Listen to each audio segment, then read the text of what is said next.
सामान हमर खाता में लिखली है ना। लेबौ चुमा तोह से उधार देबौ पैसा सब के बार गे छौरी। लेबौ चुमा तोह से उधार देबौ पैसा सब के बार।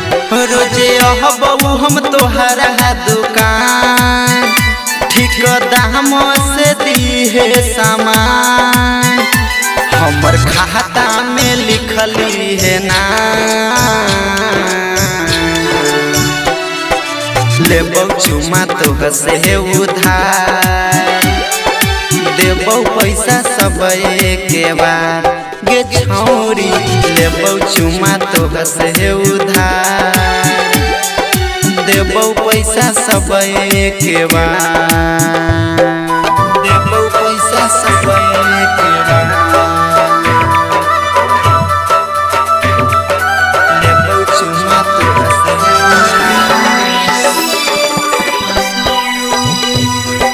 देबौ पैसा सब के बार। देबौ पैसा सब के बार। अब कहीं न जाई दूसरा के दुकान दिहे तो सस्ता में अपन पूरा सामान। अपन पूरा सामान अपन पूरा सामान। अब कहीं न जाई दूसरा के दुकान दिहे तो सस्ता में अपन पूरा सामान।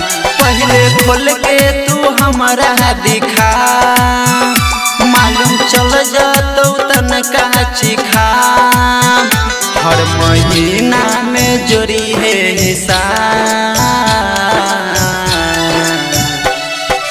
लेबौ चुमा तोह से उधार देबौ पैसा सब के बार ठीक हौ। लेबौ चुमा तोह से उधार देबौ पैसा सब के बार।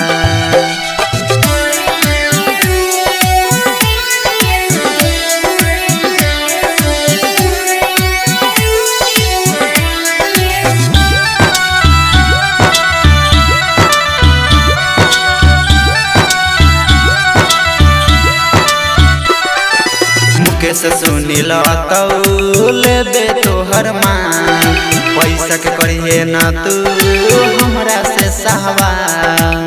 हमरा से सहवाल हमरा से सहवाल। मुकेश सुनील लेबे तोहर मान पैसा के करिए ना तू हमरा से सहवाल। सोनी राजेश्वर पकले विश्वास बतिया मान ले तू हमरे कुछ खास। देखे में तू बारे झकास। लेबौ चुमा तोह से उधार देबौ पैसा सब के बार गे छौरी। लेबौ चुमा तोह से उधार देबौ पैसा सब के बार। रोजे अहबौ हम तोहरा दुकान ठीक दाम से दिहे सामान हमर खाता में लिखली है ना। लेबौ चुमा तोह से उधार देबौ पैसा सब के बार गे छौरी।